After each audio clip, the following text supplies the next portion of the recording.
Hello and welcome to the Organic Gardening Podcast. I'm Sarah Brown and I'm joined by Chris Collins and our colleagues here at Garden Organic. We're bringing you tips about how to garden and grow the organic way. This month I'm taking you out on a farm walk.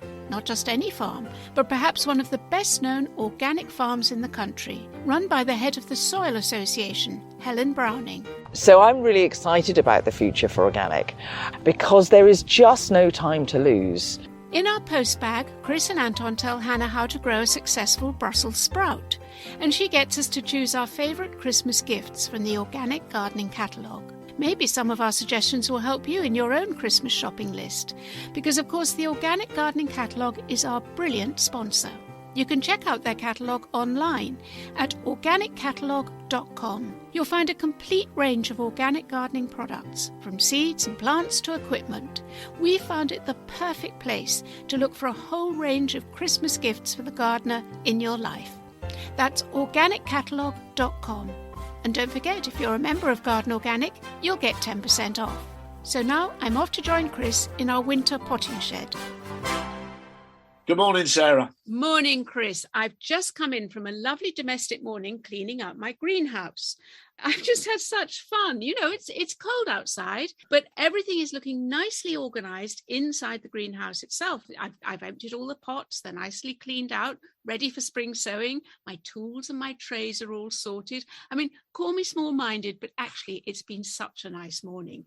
Yes, I love those pottering jobs. I'm kind of in my element when I'm just pottering around. You kind of do a little bit over here, a little bit over there. You wash a few pots up, you do a bit of cleaning. You just get into this little world of your own. And you're out there in the fresh air. You can see your own breath because it's the winter, that crispy sort of winter beginning. Yeah, I really do love those kind of jobs. It's kind of like the pressure has gone off, hasn't it? You've taken your foot off the accelerator and you can now just enjoy being out there and, Yes. and thinking about what worked, what didn't work.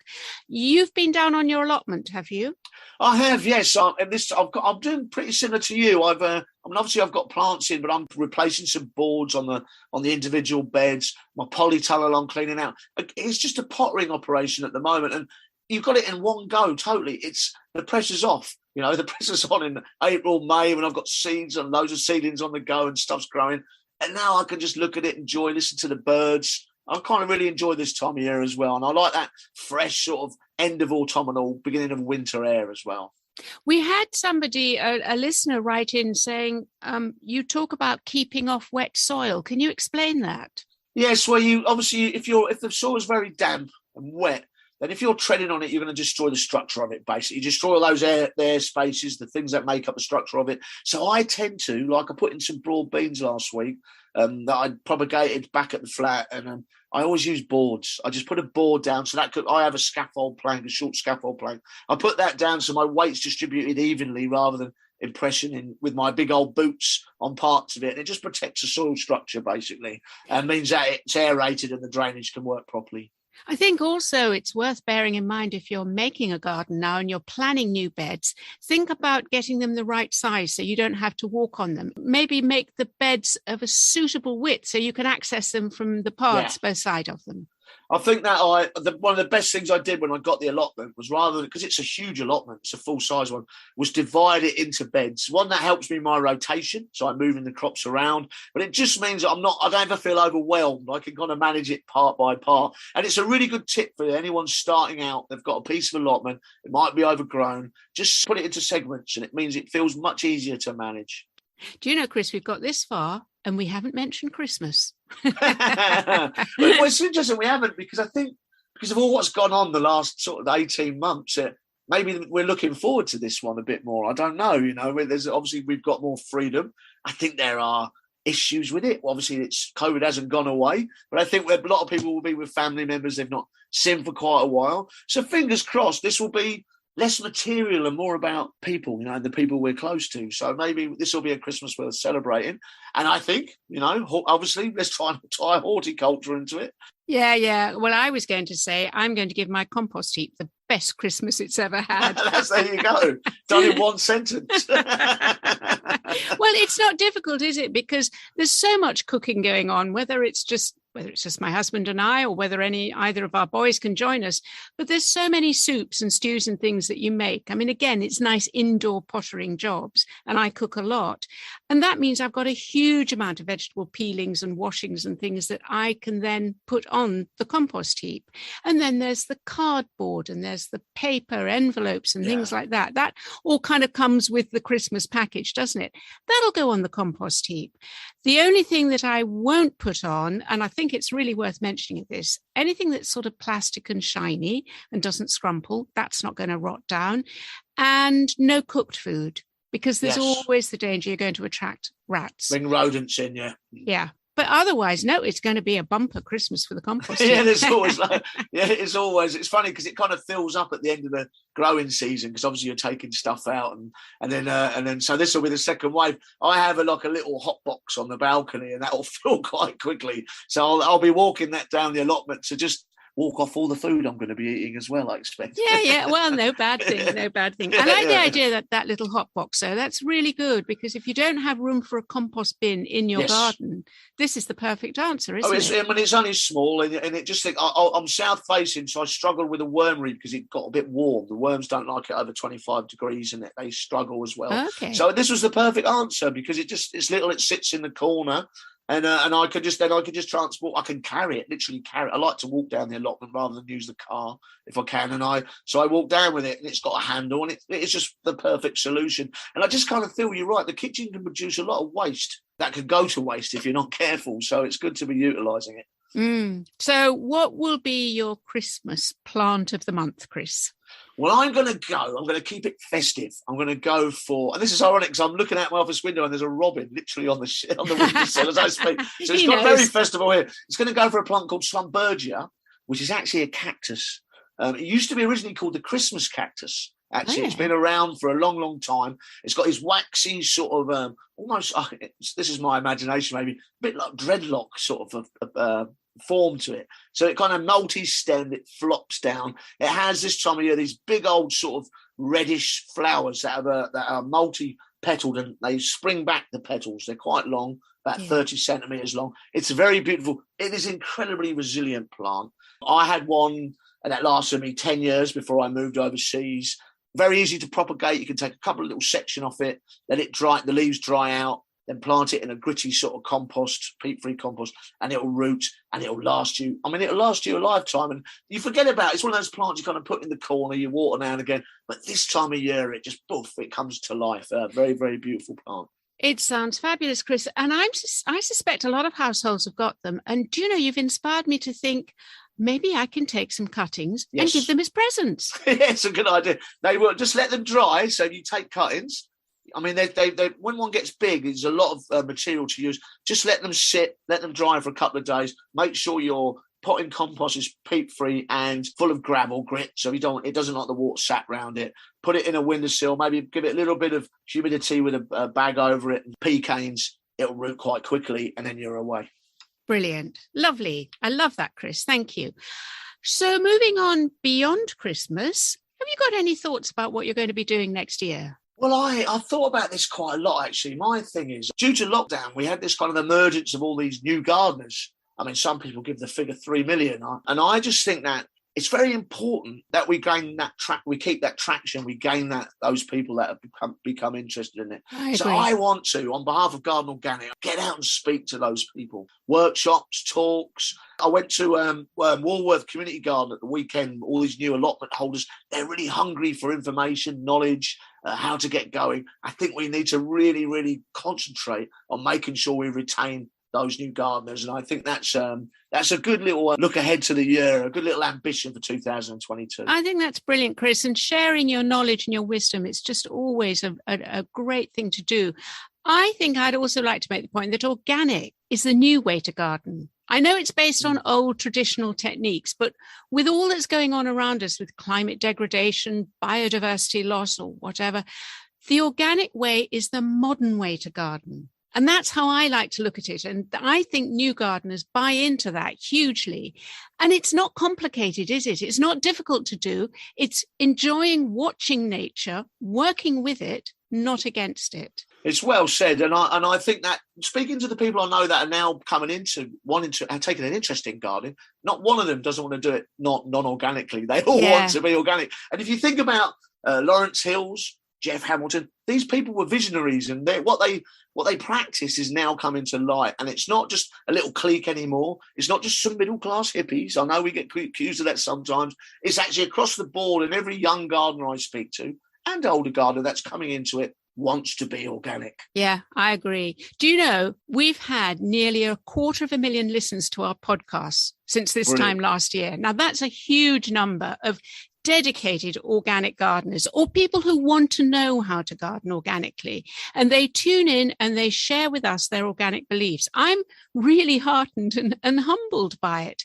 So I'd like to say thank you to all our lovely listeners. What you're doing is so valuable to the natural world. Every little insect, worm, bird, or butterfly is loving what you can offer it. And I think you can never underestimate the power of individual action and how we can make a change right here in our own back gardens. Yeah, well said. And you know what? I would like to thank everyone for listening to. And also, if you've got something to say to us, tell us. We'd love to hear from you. We'd love to hear what you're up to. I mean, even photos about what you're getting up to. Please, it's an interactive. We're here to listen. Let's exchange information. This is what organic gardeners do. Well, I've set up a new email account. And at the end of this podcast, I'll give you details of it. So, yes, if you've got anything you want to share with us, ping it over. Thanks, Chris. Have a lovely Christmas. It goes without saying, and we'll speak in the new year. Thanks, Sarah. Happy Christmas to you too. Bye. Bye-bye. Now, I want you to put on your hats, gloves and wellies as we're off on a farm walk. We're joining Fiona Taylor, Chief Executive of Garden Organic, as she chats to Helen Browning, Head of the Soil Association. Helen farms high up on the Ridgeway in the south of England, and I have to warn you, the wind is something fearsome. Hang on to your hats, and for the first 10 minutes you may even have to lean into the wind to hear their words. Let's join them as Fiona asks Helen about her favourite animals, the pigs.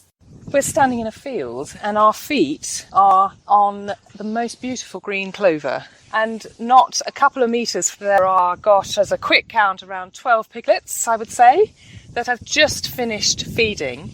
And I'm standing here with Helen Browning, who is Chief Executive of the Soil Association and also author of a wonderful book called Pig. I don't know one pig from another, so I'd love to hand over to you at this point to describe what we're looking at. Well, welcome. And yes, so here we have our herd of saddleback pigs, saddleback sows.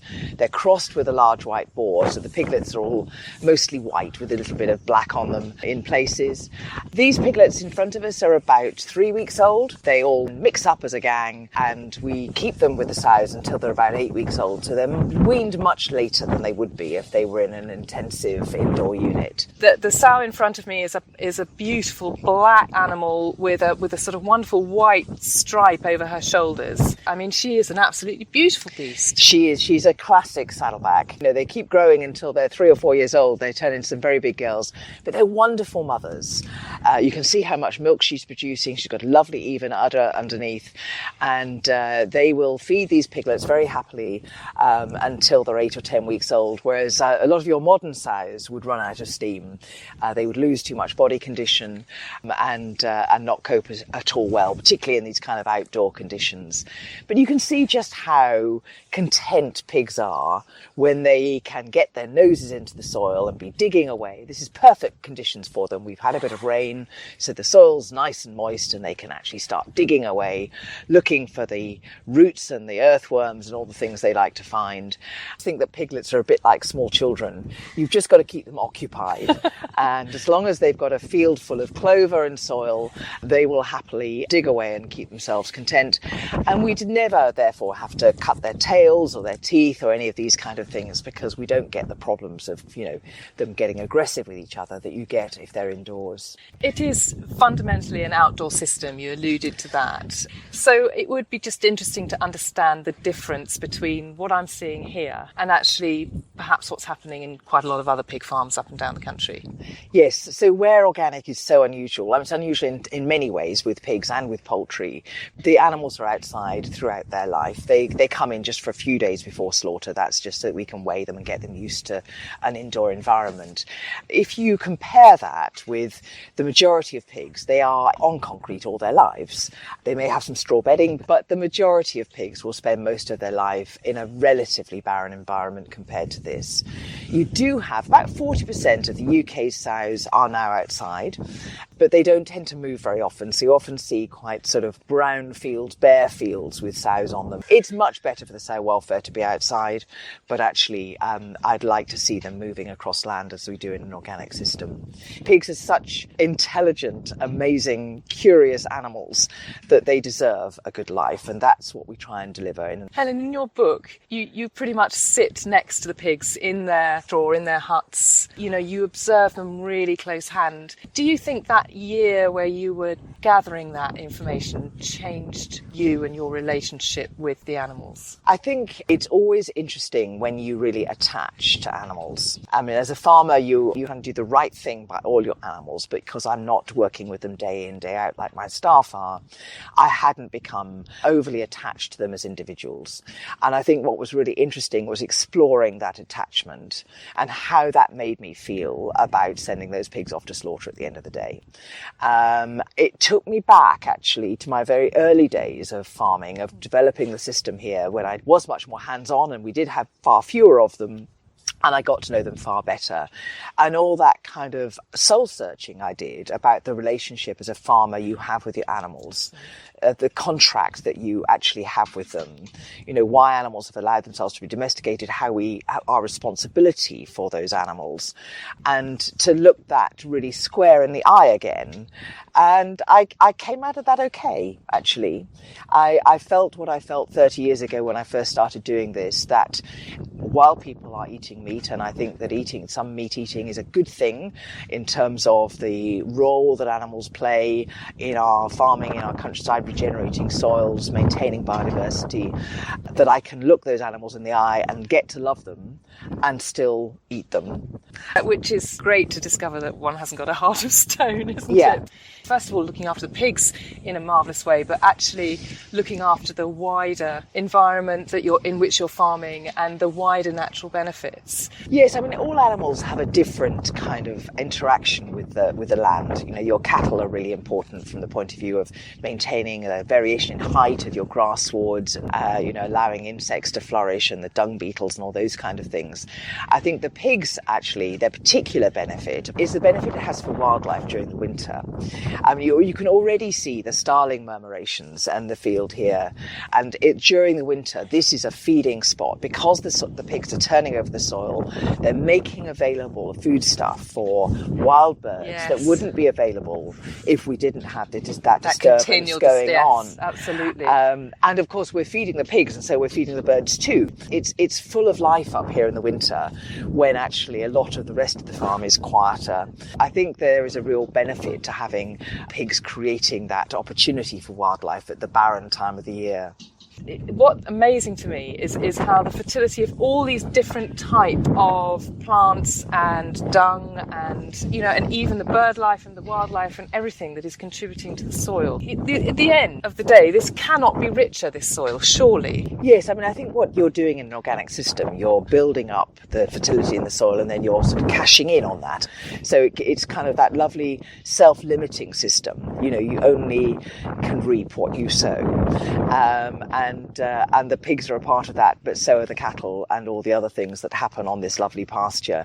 And it does build the organic matter in the soil, it builds the soil life, the earthworm populations. We're doing a lot of sampling on that at the moment. We're doing our carbon footprinting and looking at how much sequestration we're getting in soils. So we're learning a lot about what the benefits of what we have been doing, but also exploring new techniques as well, because, there's this need to constantly learn and invent new ways forward to innovate. site. So with our cattle, for instance, we are using more herbal lays. We're mob stocking much more, so letting the grass grow much taller, so you get more roots underneath the soil, and then grazing it intensively, quickly, and moving on again.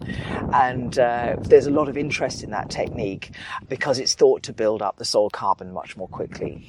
You know, there's so many different types of farming. It's hard to completely generalize, particularly around cropping systems.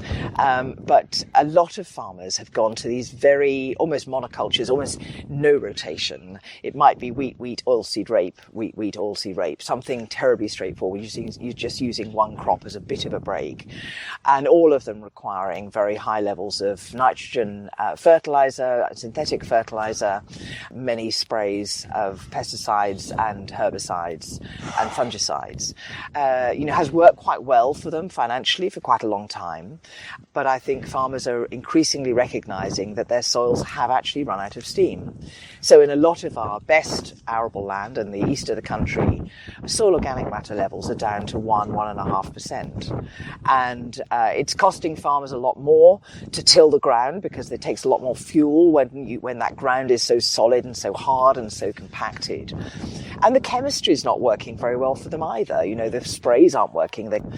So yes, many different arable systems, many of them have been very destructive of soil fertility, but I think the light is starting to come into farmers' eyes. I think farmers are starting to realise that, they're going to need to do something about it, even if they're not going to go all the way and go organic themselves.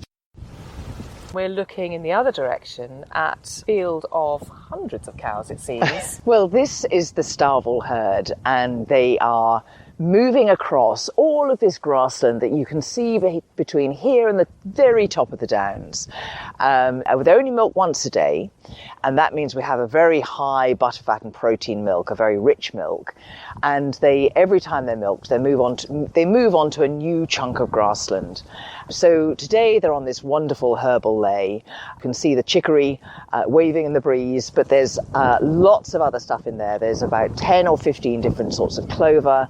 There's lucerne, there's sainfoin, there's salad burnet, sheep's parsley, plantain. All naturally occurring? Well, they've been sown, but then it'll just keep regenerating itself all the time. Okay. And I didn't know what a herbal lay was. Explain that to me. So a herbal lay is a very diverse mixture of grasses, herbs, and clovers. And the cattle absolutely love them.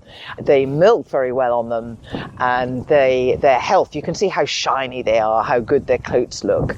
And I'm sure that's down to these really diverse herbal and clover lays. They really do look magnificent. I want to stroke them. How young are they? What sort of age are they? They're a real mixture of ages. So some of them they'll be in their first season of milking, so they'll be about 2.5 years old now. Some of them will be 8 or 10 years old. This is quite a young herd because it's the new herd. It's the herd we established just 3 years ago. They're mostly British Friesians, but some of them are crossed with the Montbéliard bull, and now my daughter and son-in-law who are running this herd are also crossing them to Swedish Reds. So they're chomping away very happily on their herbal lay. Yes. And the further backdrop that we're looking at is an amazing blue sky with lovely clouds sort of skidding across the landscape, and we're looking across to the chalk downs, is that right? Yes. So we're on chalk here. All this soil is over chalk, but the top of the downs, that goes up to about 800 feet, and it's an amazing soil up there. It's a very black, peaty soil, very high organic matter soil, ought to be all of it in grassland, because it's actually a climate sin to plough it. So you get these wonderful big vistas on the downland here, and the cattle, as I say, graze all around the hill as well as on the flatter land. The sunlight's hitting over the top, and the different shades of green around are beautiful. And there's a wonderful bit in your book, Helen, where you say that we sometimes are conditioned to think a landscape is beautiful, when in fact, if that beauty is potentially only skin deep. And I was very drawn to that part of your writing, and I wonder if you could expand a little bit on what you mean by that. I think there's two things to explore there. One is that we've grown up with the landscape looking the way it does. So people talk about the uplands, for instance, and they think that that is a barren landscape because that's the way they've always known it, that that's the way it ought to be. But of course, it wasn't always that way. And I think sometimes we have to have a bit of imagination as to what would be here if we weren't so actively farming all of it. Actually, this downland would at one point have been more scrub and trees, and maybe it's time to bring some of those trees back into this landscape, even though in our lifetime we haven't known it that way. And I think the second thing is, as we, drive through the countryside or whiz through on the train, you look out of the window and you see this wonderful greenness and those kind of landscapes, and people think it looks very beautiful. But actually, a lot of that land may well be in those monocrops, may well be heavily fertilized. It looks green, but it's green because it's green through synthetic nitrogen, not through the clover and all the things that will sustain our food system without having to use all these chemicals. I think a lot of people are not quite thinking through what that landscape is telling them. There's a sort of need to retrain the eye, isn't there? Retrain the eye, and actually sometimes you need to physically get into it. You need to understand what's going on. You need to look down a lot deeper than just that kind of superficial glance across something that looks rather, sweeping hill and green. Actually, what's really going on in the soil can be very different to that first impression. It's a really interesting conversation to be had around gardens, isn't it? And around greening of lawns and making sure that your sward is, weed-free and gloriously green. And actually the truth behind that is perhaps it's not so green after all. Absolutely. I'm no gardener, but I have started over the last few years just allowing our lawns to rewild themselves and creating little paths through them rather than mowing the whole thing. And it's been a joy, actually, because the insect life has come back, and it's actually a much more interesting place to be and watch and feel and smell. And yet we've had this kind of, both in farming and possibly in gardening too, this sense that it's all about tidiness and neatness, and farmers getting cross because they're not allowed to cut the hedges. Actually, we don't want to cut the hedges all the time. We want to let them flourish and let the bird life enjoy them. And so we've got this mindset about a tidy countryside. That's not great for nature. And, we saw a murmuration of starling as we arrived. We've got, I can't quite see what's coming. I haven't got my glasses on. I'm not quite sure. There's some gulls going across over there, yeah. Yes. And I know from having visited the farm previously that you've got all 5 birds of prey. Is that right? Yes. Well, we have red kites, buzzards, sparrowhawks, kestrels, the occasional hobby. We've got lots of different owls, barn owls, little owls. And I think when you have all those birds of prey, it's an indicator that you have lots of food for them because they're eating all the things that, and so it's a kind of good indicator that the whole system, the whole pyramid is working well. So the field that we're standing in is enclosed by the most wonderful hedgerows that are immensely tall, and also the trees have been allowed to grow up out of the hedgerows, so we've got some tree cover as well. Helen, you don't cut your hedgerows, is that right? We very rarely cut our hedges. When I came back to the farm here 35 years ago, all the hedges were about 3 foot tall, and everything was slashed every autumn with flail mower. And we've just let them on the whole go. Occasionally you have to trim when you're refencing, or if you've got a blind corner or something. And the amount of everything in those hedges, the amount of carbon you're sequestering in those hedges is manifoldly, hugely more. And the nesting opportunity for birds, because the hedges get thicker and wider and the brambles come up outside to protect from all the magpies and things. And then you've got all this amazing food for the birds over the winter. So I'm a big fan, actually, of letting hedgerows go. We want to be planting a lot more hedgerows because I think sometimes it's good to have young hedgerows as well as older, more mature ones. But I think rather than cutting these down to make them feel young, we just need to be planting some more so that we've got that variation across the farm. So a sort of roll call of the heroes of the hedgerow, if you like, but you you to give me some guidance. I'm sure we've got some crab apples in there. I'm sure we've got some rowan in there. Yes, and obviously a lot of hawthorn and blackthorn, and then you can see over there you've got some ash trees, some willow trees as well, some oaks coming up. Yes, crabapple. We have a lot of damsons in our hedges. Yeah. It's wonderful to think that, you know, people, whenever they were planting these hedges, probably 150 years ago or more, were plumbing in all that fruit, because as we've let the hedges mature, you've suddenly got this bounty for us as well as for the wildlife, and lots of people are foraging, and we actually take a lot of apples out of the hedges each year for juice during the winter. So hedges are a bit like agroforestry. They're producing lots of food for us and for wildlife that will just kind of grow itself year on year without much management once it gets away. I'm really interested to see what happens around foraging in an urban setting, because as air pollution starts to perhaps reduce due to, you know, more use of electric vehicles, that's the hope. You know, there's a motorway near me with a really mature stand of crabapple trees. They've all shed on the ground. And, you know, I love crabapple jelly, you know, but there's no way I wouldn't go and harvest them because they're right next to the road. And I'm wondering if actually we will see in not too distant future a time where it's actually completely realistic to go and forage in an urban setting. Wouldn't that be wonderful? So the field that we're standing in is an agroforestry field where we have rows of different types of trees and bushes, which we'll describe more in a minute. This is a new project. So, Helen, tell us a little bit about it. Well, this is Barnfield. It's about 10 acres.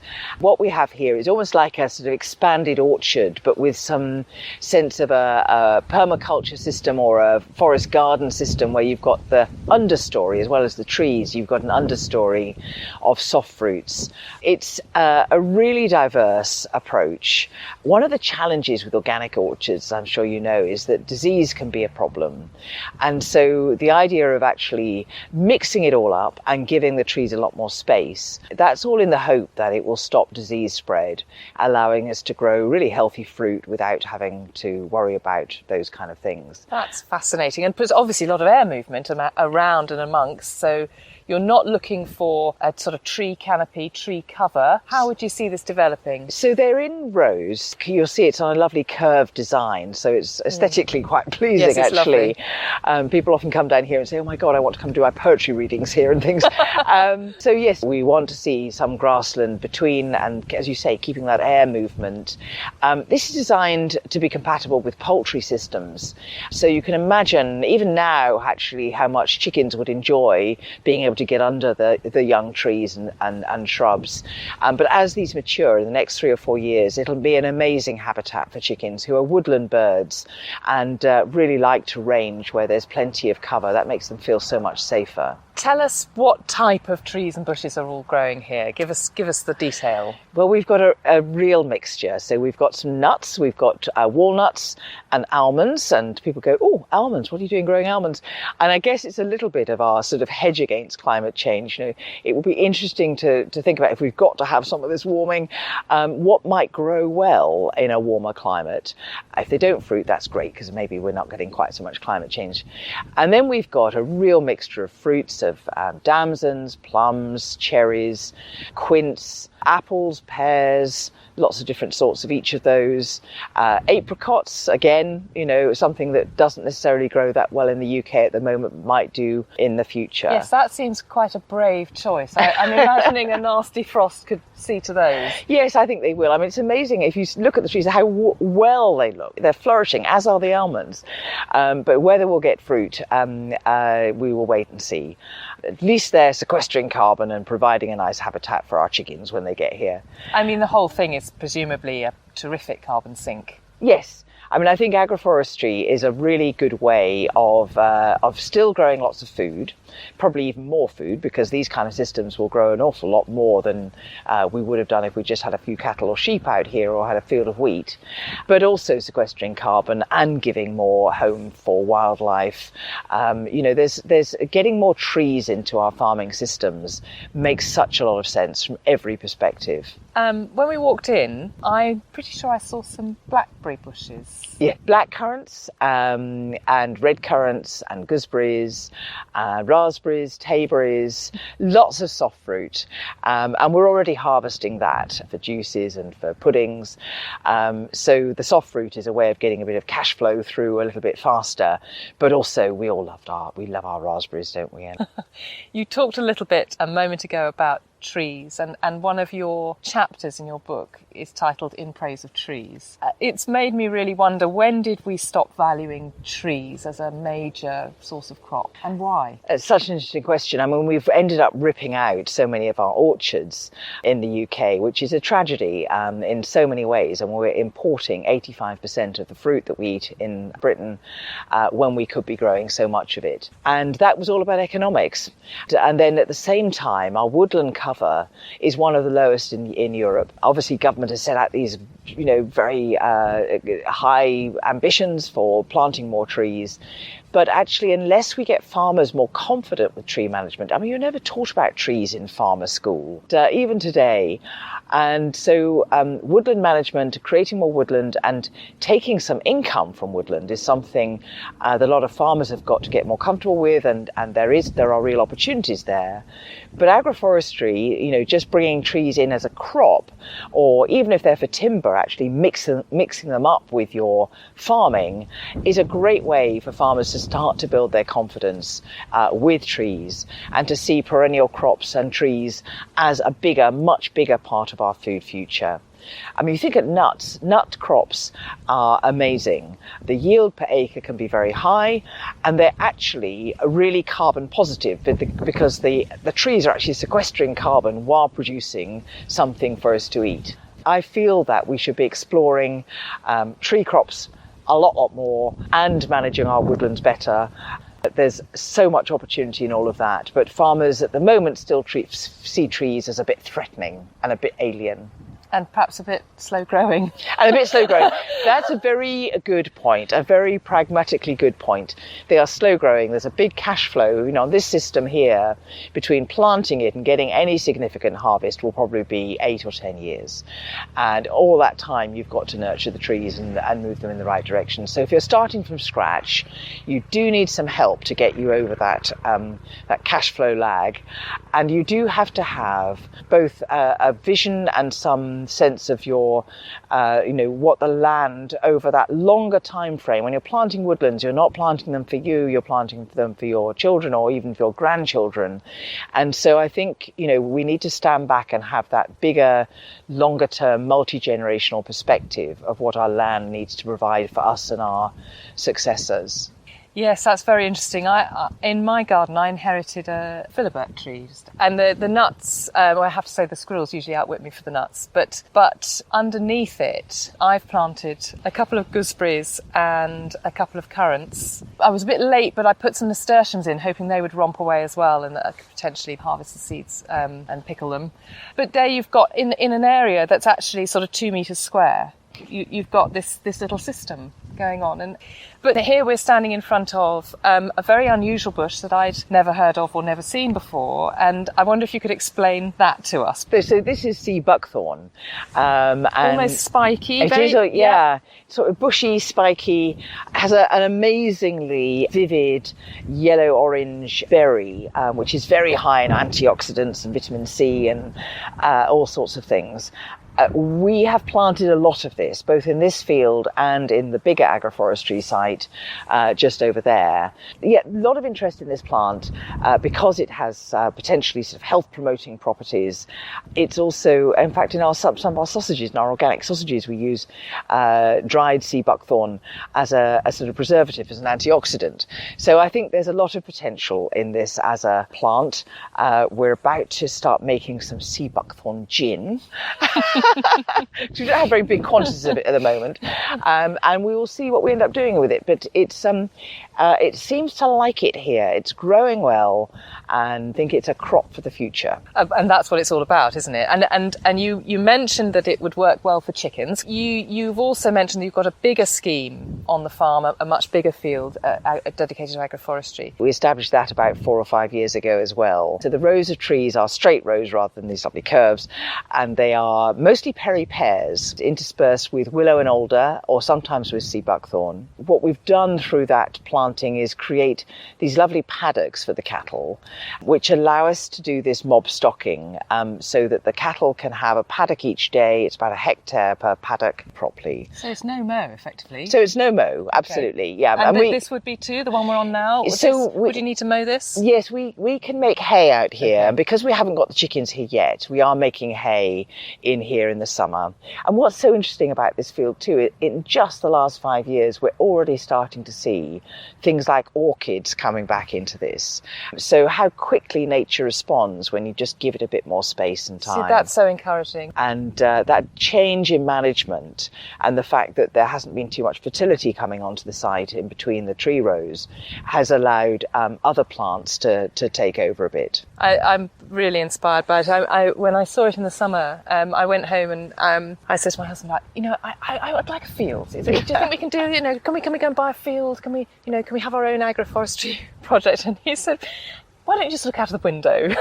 And I looked out of the window in the garden, and it just really captured my imagination. And that was when I indeed planted those. Underneath the trees. Yeah, it really made me think. And all I need now is some chickens. Yes.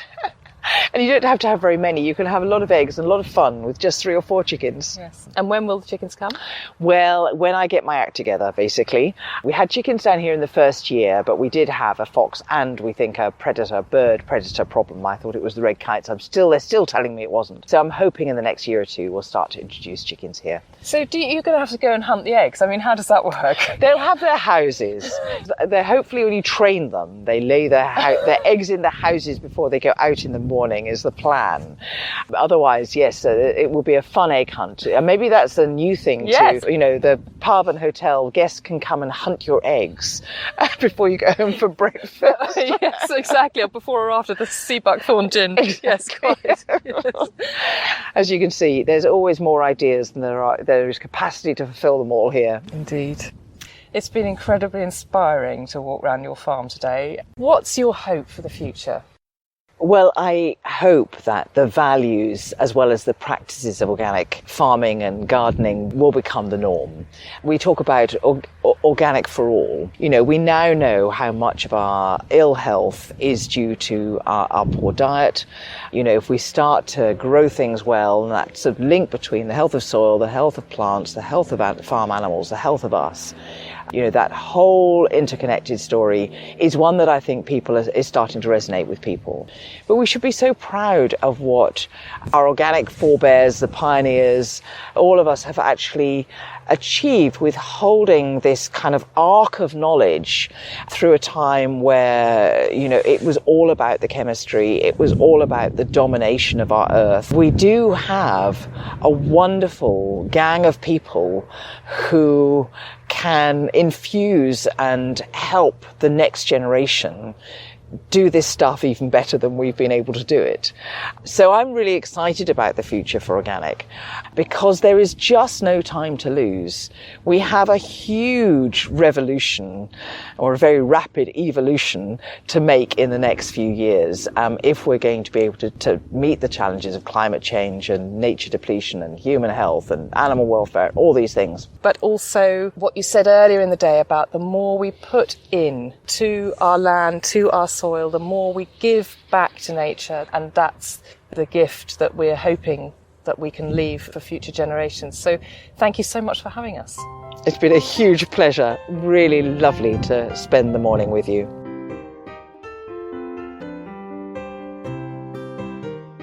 And if you want to get a copy of Helen's book, it's called quite simply Pig, and I found it a fascinating commentary on the issues facing farming today. You can also learn more about the Soil Association and the excellent work they do for organic farmers from their website. And now it's time to open the podcast postbag. I'm joined by Chris Anton and Hannah, who are all calling in from different parts of the country. Hi, guys. Hi, Sarah. Hi, Sarah. Hannah, over to you. So we've got some Christmas-themed questions today. Now, the first question is from someone who's tried growing Brussels sprouts this year for the first time, but they haven't had much success.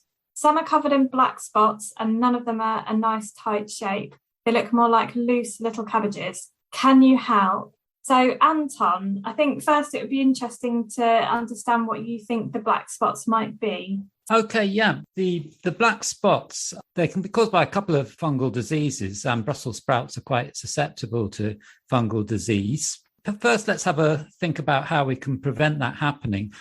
Some varieties are actually a lot more resistant to fungal diseases than others. So have a look when you're choosing your varieties. You want to look for ones which are resistant to black spot. The technical name is Alternaria black spot. And the other disease they get quite commonly is called ring spot as well. So if you look for varieties which have got some resistance to that.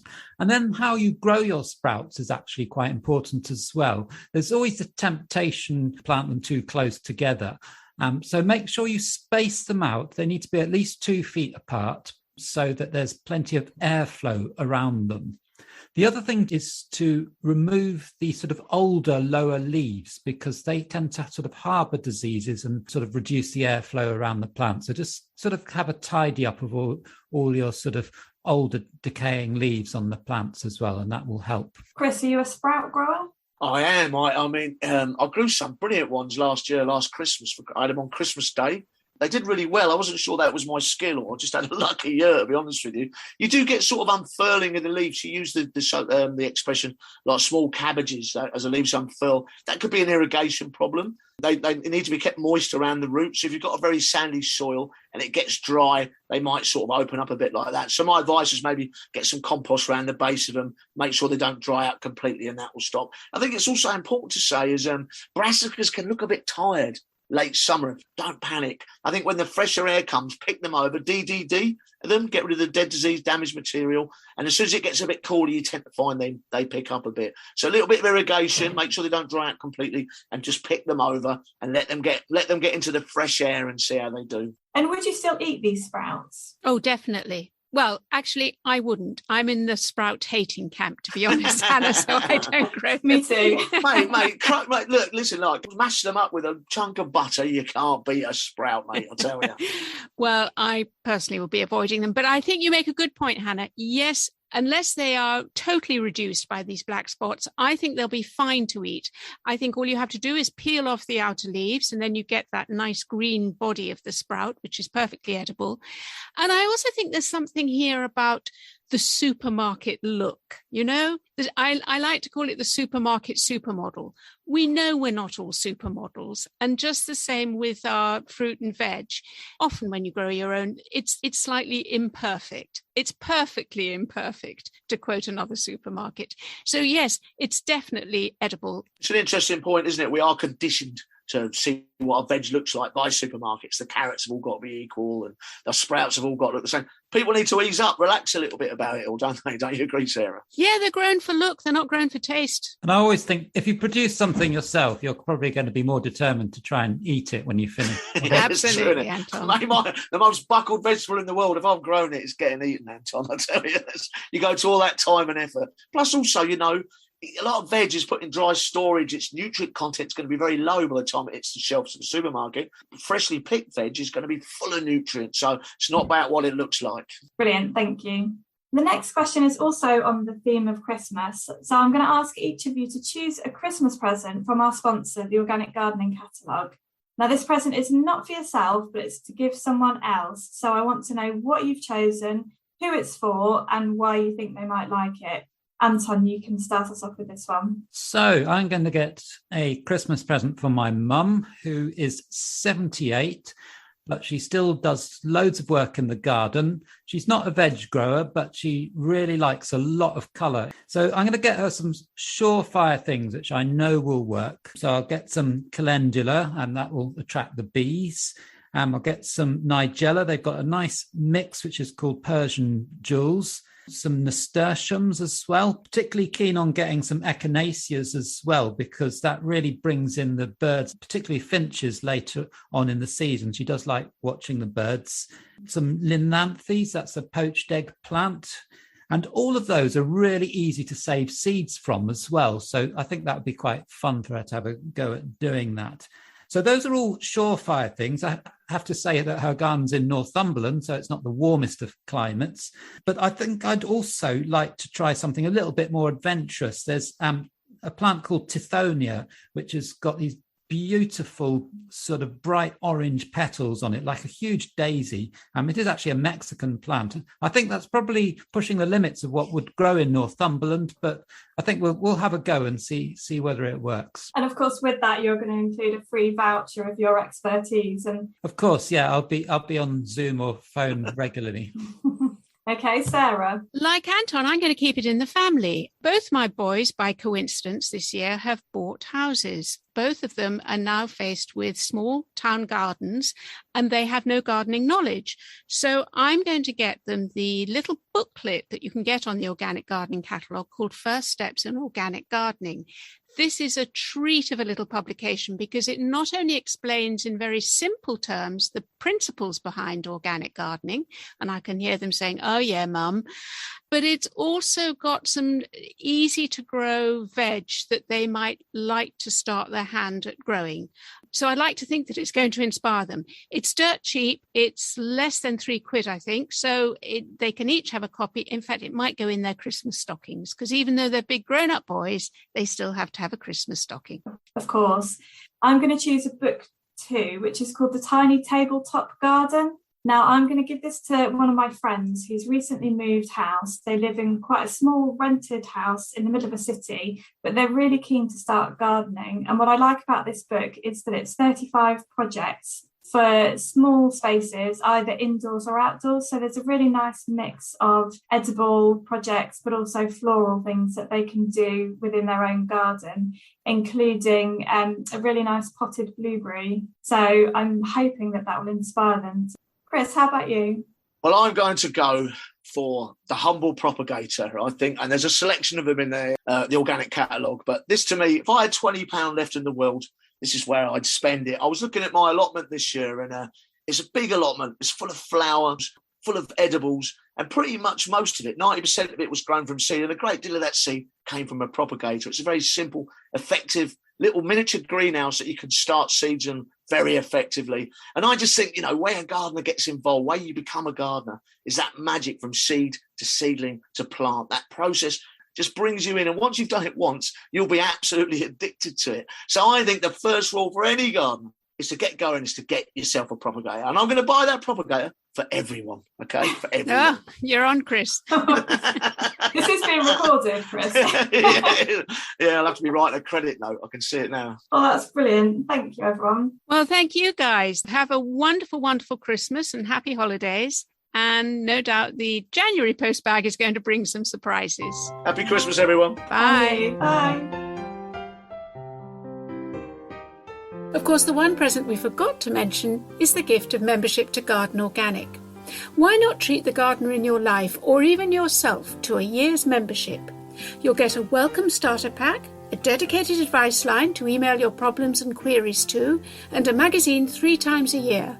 But perhaps most importantly, you'll be supporting the work of the charity, helping us to spread the word about the natural way of gardening and growing. Just visit our website at gardenorganic.org.uk for details on how to buy a gift membership. You've got until December the 20th to get your order in.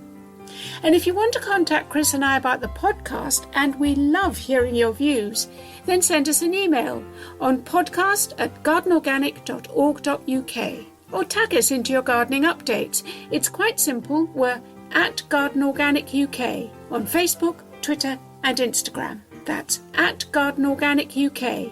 Next month, we start the year as every good gardener should, by exploring down into the soil. Until then, I hope you enjoy this special month. It may have the shortest and the darkest day, but I hope your holiday festivities also bring you light and fun. Thanks for listening, and bye for now.